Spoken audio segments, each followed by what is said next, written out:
there is one thing we Marvel fans are dangerously, undeniably good at, it's driving ourselves totally crazy looking for hidden details. And honestly, can you blame us? Marvel has spent the last 15 years training us to look at the background. We will zoom in on a blurry poster in the background of a coffee shop. We will translate alien text letter by letter just to find a terrible joke. And we will connect dots that, let's be honest, aren't even there half the time.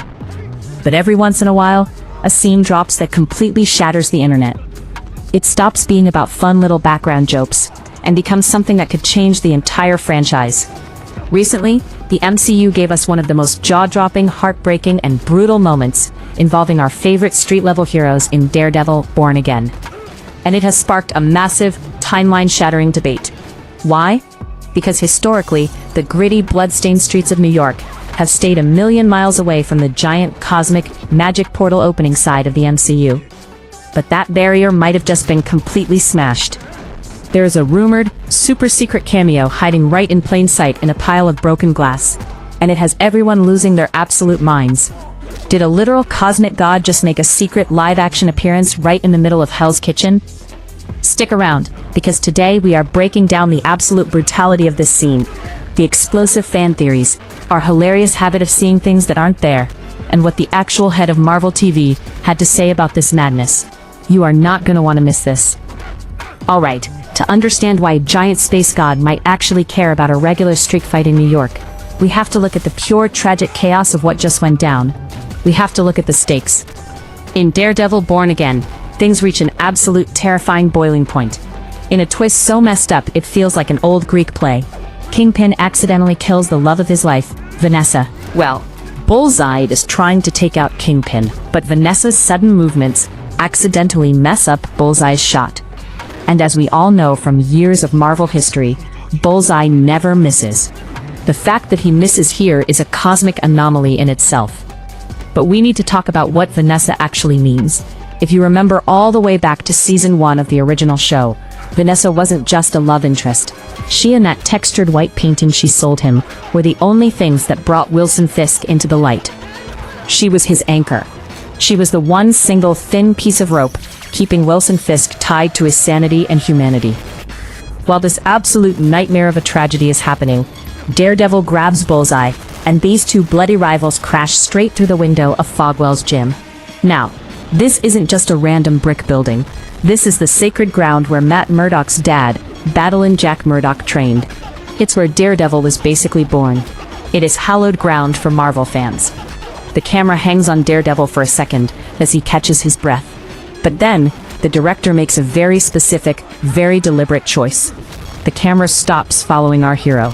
It just stops and stares at the broken window of the gym. It's a heavy, lingering shot. It's meant to show the crushing weight of what just happened. With Vanessa gone, oh boy, that rope has snapped. Fisk is guaranteed to slip right back into the full-blown, ruthless, unstoppable Kingpin monster we know from the comics. It's officially open season on everyone in New York. The Kingpin is fully unleashed. But while we were all crying over the intense street-level drama, some eagle-eyed fans noticed something wild hiding in the background of that lingering shot.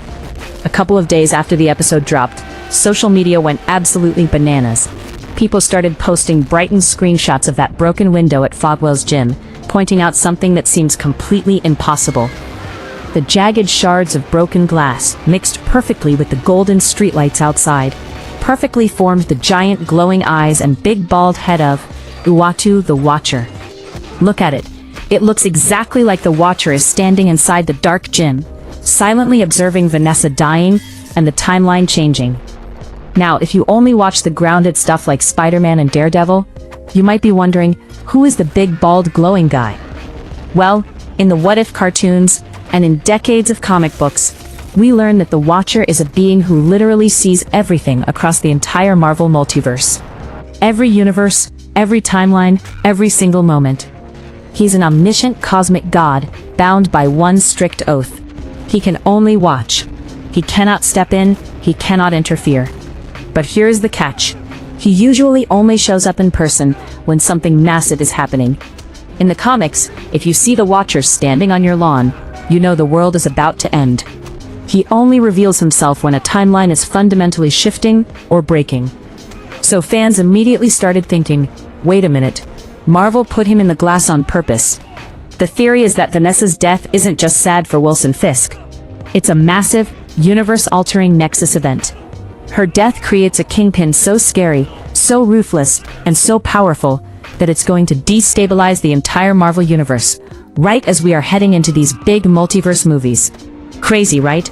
A space god caring about a New York gang war? Well, it gets crazier. Just when people were starting to calm down and the skeptics were saying, guys, go outside, it's just bad lighting, the head of Marvel TV, Brad Winderbaum, decided to throw a giant bucket of gasoline onto the fire. Now, Brad is known for hanging out with the fans online. He was the main guy responsible for telling everyone that the Netflix shows are 100% official MCU canon. When this Watcher in the Window theory started blowing up, he went to his personal social media account and replied to the theory with 2 simple, maddening words. Always watching. Are you kidding me, Brad? You can't just tweet that and walk away. Was this the big boss confirming that Marvel intentionally created a hidden masterpiece of an Easter egg for us? Or was this just a Marvel executive having a really good laugh, trolling us because it was getting the show a massive wave of free engagement and buzz? Let's take a deep breath, step back, and look at the funny reality of how our brains actually work. Before we officially stamp 100% MCU canon on this Watcher cameo, we need to talk about our own history. We are a deeply traumatized fandom, guys. There's this very real, very funny psychological trick our brains play on us called the pareidolia effect. It basically means our human brains are hardwired to find recognizable shapes, especially faces, in totally random, ambiguous things. It's why you might see a face on a piece of burnt toast or a giant face in a blurry photo of Mars. And if you want proof of how hard Marvel fans fall for the pareidolia effect, let's talk about our collective trauma. WandaVision. Remember the Mephisto craze? We were absolutely convinced that the devil Mephisto was hiding in the show. We saw his face in the wallpaper. We saw his face in the windows. We even thought a random little cicada bug crawling on the curtains was him in disguise. Every single shadow was Mephisto. We practically drove ourselves insane. And what was it in the end? It was just a guy named Ralph Boner. It was just wallpaper, guys. There is a lot of hard evidence pointing to this broken glass being the exact same thing. First off, Marvel's official marketing accounts haven't posted about it at all. Usually, if they plan a big Easter egg, they brag about it eventually. Second, the episode directors haven't said a word. And third, the showrunners confirmed they shot this stunt practically, with real glass, not CGI. Let me tell you, it is incredibly, mathematically hard to break real glass into a perfect cosmic face on purpose. When they filmed this, the intention was almost certainly just to let the audience sit in the sadness of the moment. They wanted us to feel Kingpin's rage, not look for space aliens. But don't click away just yet, because Marvel has a secret weapon. Even if the crew didn't mean to put the Watcher in the glass, Marvel has a very long, very hilarious history of stealing fan theories from the internet and pretending it was their genius master plan all along. They are the ultimate kings of retroactive continuity, or retcons. They love to fake it till they make it. Let me give you my 4 favorite examples of Marvel doing exactly this. Number 1, the fake gauntlet. Way back in the first Thor movie, they put the Infinity Gauntlet in Odin's vault as a fun background prop. But years later, Thanos put on the real one. Fans were like, wait, plot hole, how are there 2? Instead of ignoring it, Marvel had Hela in Thor Ragnarok walk by the vault, knock it over, and literally say, fake. They used a joke to fix their own continuity error. Number 2, why was Thor crying in Deadpool and Wolverine? We all saw that scene on the TVA screen. Thor is absolutely sobbing over Deadpool. Fans spent months guessing. Did Deadpool sacrifice himself in Secret Wars? Are they best friends now? Nope. If you listen to the director's commentary, Ryan Reynolds and the team admitted they had no idea why Thor was crying. They just took old deleted footage from Thor: The Dark World and shoved it in there because they thought it was hilarious. They basically handed it to Kevin Feige and said, you guys figure out the lore later. Marvel will absolutely make a dramatic canon backstory for it in a few years. Number 3, the little kid in Iron Man 2. Remember the brave kid in the Iron Man mask who stands up to the robot drone, and Iron Man blasts it and says, nice work, kid? Years later, fans asked Tom Holland if that kid was actually a young Peter Parker, since Peter lived right near the Stark Expo. Tom Holland loved the idea. Kevin Feige heard it on a press tour and went, "Yep, that's official canon now." In reality, when they filmed that in 2010, Marvel didn't even legally own the movie rights to Spider-Man yet. That kid was just the director Jon Favreau's actual son having a fun little cameo. But because the fans made up a cool story that fit the timeline perfectly, Marvel stole it and made it real. Number 4. Stan Lee. For years, fans joked that the reason Stan Lee was popping up in every single Marvel movie, on different planets and in different decades, was because he was secretly a cosmic spy working for the Watchers. It was just a fun Reddit joke to explain a plot hole. But director James Gunn loved that fan theory so much, he literally wrote it into Guardians of the Galaxy Volume 2. He dressed Stan Lee in a spacesuit, put him on an asteroid, and had him talking to the actual Watchers about his time as a FedEx delivery man. The fans wrote the lore, and Marvel filmed it. So, that brings us right back to the broken glass at Fogwell's gym. Right now, as of today, it's almost definitely just the pareidolia effect. It's a happy accident with some really cool golden lighting. But because the head of Marvel TV is actively teasing us online, and because Marvel absolutely loves to look like interconnected geniuses, there is a massive chance they make this official.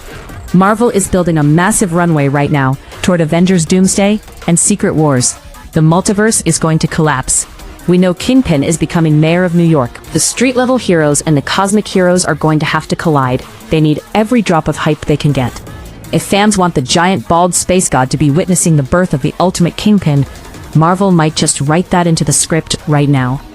I fully expect to see a live-action Watcher, played by the amazing Jeffrey Wright, in the next Avengers movies. And when that happens, maybe, just maybe, we'll get a flashback showing that he really was hiding in the shadows of that gym, watching the timeline break.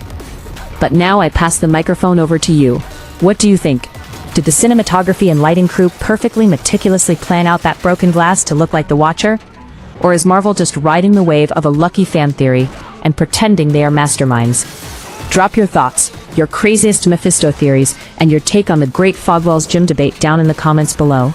And hey, if you love this video, hit that like button, subscribe so you don't miss our next massive breakdown. And remember, keep your eyes open. You never know who is watching.